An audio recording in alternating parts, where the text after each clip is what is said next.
విశాఖ ఎయిర్పోర్టును మూసివేయడంతో స్థానికంగా ఉన్న ఉద్యోగులంతా కూడా తీవ్ర ఇబ్బందులు ఎదుర్కొంటున్నారు. తమకు న్యాయం చేయాలంటూ కూడా వారు ఆందోళన దిగుతున్నారు. విశాఖ ఎయిర్పోర్టును మూసివేయడం వల్ల ఇక్కడ పనిచేస్తున్న హౌస్ కీపింగ్ ఉద్యోగులకు ఎలాంటి అన్యాయం జరుగుతుంది, వాళ్ళకి అంతకుముందు అధికారులు ఏమైనా హామీ ఇచ్చారా అనే విషయాలు మనతో మాట్లాడడానికి ఇక్కడ స్థానికంగా ఉన్న ఉద్యోగులు చెప్పండి, మీకు ఎలాంటి అన్యాయం జరుగుతుంది ఇక్కడ విశాఖ ఎయిర్పోర్ట్ మూసివేయడం వల్ల? సార్, మీడియా మిత్రులందరికీ మా ధన్యవాదాలు కలిగజేస్తున్నాం సార్. మా గురించి మీరు అందరూ వచ్చినందుకు ఎంతో ధన్యవాదాలు అండి. మేము గత 25 సంవత్సరాలు 30 సంవత్సరాల నుంచి సార్ ఇదే మాకు ఉపాధి సార్. మాకు ఉపాధి తప్పించి ఏ ఉపాధి లేదండి. మేమందరం కూడా ఈరోజు రోడ్డుని పడిపోయింది సార్. ఈ ఉపాధి మాకు కోల్పోయింది సార్. ఈరోజు విశాఖపట్నం ఎయిర్పోర్ట్లో నిజంగా మేము దుఃఖపడుతున్నాం సార్, ఏడుస్తున్నాం సార్. మేము చాలా బాధపడుతున్నాం సార్. భోగాపురం ఎయిర్పోర్ట్లో సంబరాలు చేసుకుంటున్నారు సార్. ఎంతో మమ్మల్ని దుఃఖపెట్టారు సార్, ఎంతో మమ్మల్ని బాధ పెట్టారు సార్. ఇప్పటికి వచ్చి ఒక ఎంపీ కానీ ఒక ఎమ్మెల్యే కానీ మినిస్టర్ కానీ మీ సాధబాధలు ఏంటి, మీ కష్ట సుఖాలు ఏంటి, మీరు ఎలాగున్నారు, మంచి ఏంటి చెడ్డ ఏంటి అని ఎవరు కూడా అడగలేదు సార్. మేము ట్రాలీ బాయ్గా చేశాను సార్. ఉద్దు తుఫాన్లు మా ప్యానల్ తెగించి మేము ఇల్లు వాకులు వదిలేసి ఇక్కడ పనిచేశాను సార్. అయినా మమ్మల్ని పట్టించుకుని నాయుడికి ఎవరు లేరు సార్. అలాగే సార్ కరోనాలో కూడా మేము ఎంతో పనిచేశాం సార్. కరోనాలో కూడా పాసెంజర్ వదిలేసిన మాస్కులు, కరోనా కిట్లు ఇవన్నీ వదిలేస్తే ట్రాలీలోను ఆ ట్రాలీలో అన్నీ తీసి మేము హౌస్ కీపింగ్ సిబ్బంది అవన్నీ డస్ట్బిన్లో పడేసి కనీసం మీ సేఫ్టీ కూడా పాటించుకుంటా ఈ సావైనా బ్రతికైనా ఏదైతే అవుతుంది ఎయిర్పోర్ట్ మీ సేవ చేయాలి, పాసెంజర్ సేవ చేయాలని మేము ఎంతో సేవ చేశాను సార్. ఎయిర్పోర్ట్ ఎంప్లాయీస్ కూడా మాకు ఛానల్ కూడా మాకు సహకారం చేశారు సార్. మేము చేసినందుకు సార్ మాకు ఇప్పటికి వచ్చి ఎవరు కూడా ఎటువంటి నష్టపరిహారం కూడా మాకు ఇవ్వలేదు సార్. ఎటువంటి ఉపాధి కూడా మాకు కలిగించలేదు సార్. మేము చేస్తాం అన్నారండి. ఇప్పుడు వచ్చి మినిస్టర్ కానీ ఎమ్మెల్యే కానీ ఎంపీ కానీ ఎవరు కూడా మమ్మల్ని పట్టించుకోలేదు సార్. మేము అందరికీ కూడా ఎంత పత్రాలు ఇచ్చాం, అయ్యా మాకు న్యాయం చేయండి, లేదంటే మాకు ఎంతగానో సెటిల్మెంట్ చేయండి అని అన్నాం సార్. అన్నప్పటికీ ఎవరు కూడా ఇప్పటికి వచ్చి మాకు ఎటువంటి న్యాయం చేయలేదు, ఎటువంటి సెటిల్మెంట్ కూడా చేయలేదు సార్. ఆ భోగాపురం ఎయిర్పోర్ట్కి ఇంటర్వ్యూకి వెళ్తే మీ వయసులు పైబడిపోయి మిమ్మల్ని తీసుకోము, మీకు ఇంగ్లీష్ రాదు, మీకు హిందీ రాదు అంటున్నారు సార్. హిందీ ఇంగ్లీష్ లేకుండా 25 సంవత్సరాలు 30 సంవత్సరాల నుంచి విశాఖపట్నం ఎయిర్పోర్ట్లో మా సేవలు కొనసాగించాం సార్. కొనసాగించినప్పుడు ఎటువంటి నాయకులు కూడా, ఎటువంటి ఎమ్మెల్యే ఎంపీ కూడా మినిస్టర్ కూడా ఎవరు కూడా అయ్యో మీరు రోడ్డును పడిపోయారు, మీ పరిస్థితి ఏంటి, మీకు ఎవరైనా ఫైనల్ ఇచ్చారా, ఎవరైనా మీకు సెటిల్మెంట్ ఇచ్చారా, ప్రజల ద్వారా మీకు ఏమైనా నాయకుల ద్వారా కానీ మీ ఎయిర్పోర్ట్ ద్వారా కానీ మీరు చేసే కాంట్రాక్ట్ ద్వారా కానీ మీకు ఎటువంటి న్యాయం జరిగిందని ఎవరు కూడా అడిగిన వాళ్ళు ఎవలేరండి. అడిగిన ఎత్తి విష్ణు కుమార్ రాజు గారు ఒకటే పోరాడుతున్నారు సార్. ఆయనే మా గురించి అడుగుతున్నారు సార్. మీరు ఏం డిమాండ్ చేస్తున్నారు ఇప్పుడు ప్రభుత్వాన్ని? మాది సార్ ఒకటే డిమాండు, మేము 2009లో ఇక్కడ జాయిన్ అయిన చాలామంది ఉన్నారు సార్. ఎన్ని సంవత్సరాలు బట్టి మేము ఉద్యోగం చేస్తున్నాం, ఎయిర్పోర్ట్ నమ్మి, ఎయిర్పోర్ట్ అథారిటీని నమ్మి, గవర్నమెంట్ మన ప్రభుత్వం నమ్మి. కాకపోతే ఈ లాస్ట్ మూమెంట్లోని ఎవరైతే చాలామంది నాయకులు వచ్చారు సార్, చాలా రకాలుగా హామీ ఇచ్చారు, పెద్ద పెద్ద నాయకులు వచ్చారు సార్. కానీ ఈరోజు వాళ్ళు చెప్పినట్టు మాకు న్యాయం చేస్తే మీరు ఏం చేస్తామని చెప్పారు మీకు వాళ్ళు? మేము అన్నాం ఏంటంటే మాకు ఏదోటి ఉపాధి కల్పించండి, లేకపోతే నష్టపడి ఇవ్వండి, మేము బతకాలి సార్. చనిపోయిన వాళ్ళకి లక్షల కోళ్ళు ఇస్తున్నారు, బతుకున్నాం సార్. చచ్చిపోవాలా బతకాలా చెప్పండి? బతకలోనికి ఇల్లు లేకుండా చచ్చిపోయిన వాళ్ళకి విలువ ఇస్తున్నారు ప్రభుత్వం. ఇప్పుడు ఎంతమంది రోడ్డు పాలు అయిపోయాము, మా పరిస్థితి ఏంటి? ఇప్పుడు మేము ఒకటే డిమాండ్ కొడుతున్నాం ఏంటంటే ఎయిర్పోర్టు డొమెస్టిక్ కింద ఇక్కడ ఉండాలా, లేకపోతే మాకు నష్టపరిహారం చెల్లించాలా. ఎంతమంది పని చేస్తున్నారమ్మా? 167 మంది చేస్తున్నారు. 170 మంది చేస్తున్నాం హౌస్ కీపింగ్. దగ్గర 10 సంవత్సరాలు చేసిన వాళ్ళు ఉన్నారు, 20 సంవత్సరాలు చేసిన వాళ్ళు ఉన్నారు. అందరూ దీని మీద బ్రతుకుతున్నాం. కానీ ఈరోజు అర్ధాంతరంగా నా ఎట్టు పక్క కూడా ఆస్కారం లేక ఏమి ఇవ్వకుండానా మమ్మల్ని బయటికి పంపించేశారు, రోడ్డును పడేశారు. ఎవరిని అడుగుదామన్నా సరే ఏ నాయకులు కూడా ఎటు పక్క కూడా మాకు ఏ ఆస్కారం కూడా కల్పించట్లేదు. ప్రభుత్వాన్ని ఇప్పుడు మాకు న్యాయం జరగాలి, మాకు ప్రభుత్వం దగ్గర నుంచి న్యాయం జరగాలి. ఎయిర్పోర్ట్ ఉంటే డొమెస్టిక్ అయినా ఉండాలి, లేకపోతే మాకు అందరికి ఎంతో కొంత నష్టపరిహారం కలిగించాలి. ఆవిడ ఎంప్లాయ్ చేశాను. నా బతికేంత అయిపోయింది. ఇక్కడ చచ్చిపోయిన మొగుళ్ళకి అన్ని పోయి నా పిల్లలతో బతికాను. నాకు పిల్లలు కూడా చూడలేదు, నిన్నదే అనుకున్నాను. ఈ ఎయిర్పోర్ట్ నా బతుకుని నేను చచ్చిపోతాను, రాయి గుద్దుకుని ఇక్కడ చచ్చిపోతాను.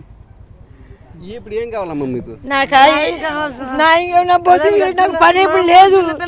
నా దెబ్బల వల్ల ఆంధ్ర దెబ్బలు చూడండి ఎలా తగిలాయో. ఈ ఆంధ్రం పెట్టిపోయి పని పోతుంది ఏటో నాకు రాసు లేదు. నా పరిస్థితి ఏంటి? నేను చచ్చిపోవాలా బతకాలి? ఇప్పుడు అందుకే వచ్చాను, నేను రాలేదు. ఈ దెబ్బలు చూసారా మీరేనా? ఈ ఆందోళన వెళ్ళే పని లేదు. ఇప్పుడు ఎవరు ఇస్తారు నాకు చెప్పండి? పిల్లలు మొగుళ్ళు పిల్లలు ఉండాలి, పర్వాలేదు. నాకెవరు లేరు, అనాథని. ఈ పిల్ల పెంచుకున్న పిల్లని తోడు తెచ్చారు, రాలేగా.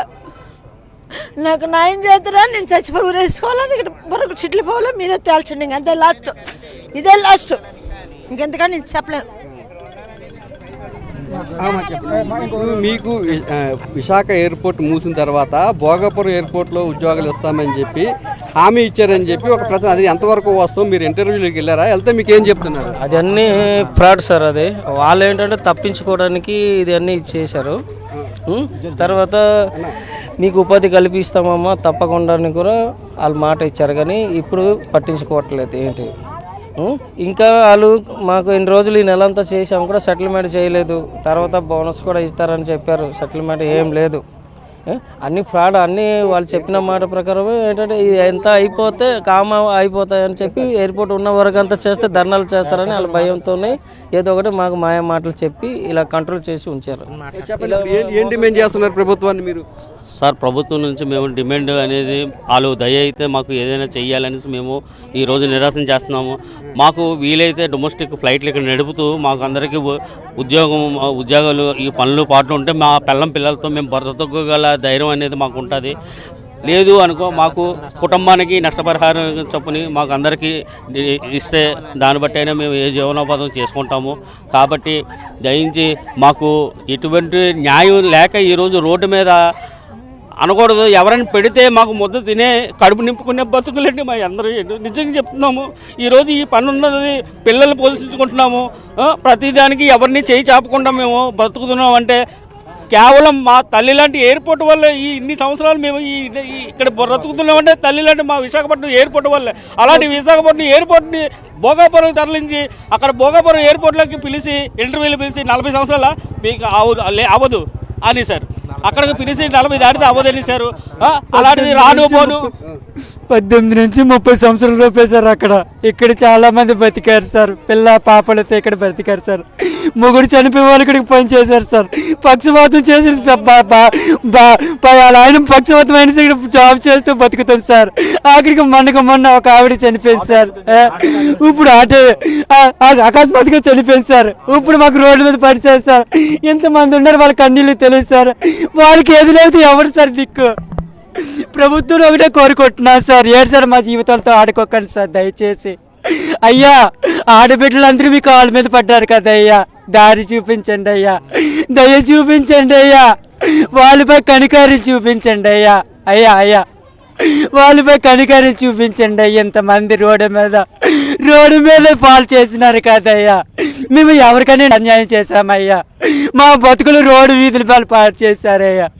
ఒకడంటూ ఒకడు మాకు సంబంధం లేదు అంటున్నారు, కానీ మేము గొడ్డుల్లో కష్టపడ్డాం కరోనా టైంలో. తెల్లవారి డ్యూటీకి వెళ్తే రాత్రి ఇంటికి 11-12కి వెళ్ళేవాళ్ళు. ఏటన్నా రమ్మా, మీరు ఎయిర్పోర్ట్లో పనిచేస్తున్నారు కదా, మీకేమైనా మా కుటుంబాలు మా వీధికి ఏటవుతుందమ్మా అంటే వాళ్ళ గురించి ఆలోచించి 12-1 గంటకి వెళ్ళేవాళ్ళు కోళ్ళ. లిఫ్ట్ అడిగితే అమ్మ మీరు ఎక్కడ పని చేస్తున్నారంటే, అయ్యా మీ ఎయిర్పోర్ట్లో పనిచేస్తున్న ఆడబిడ్డలు 11 గంటలకు ఆడబిడ్డలు అంటే, అమ్మ మమ్మల్ని క్షమించండి అమ్మ, మీరు ఎయిర్పోర్ట్లో పనిచేస్తున్నారు, మీ ఫ్యామిలీతో ఉన్నామమ్మా, మమ్మల్ని క్షమించండి. వాళ్ళు అలా నెట్టేశారు.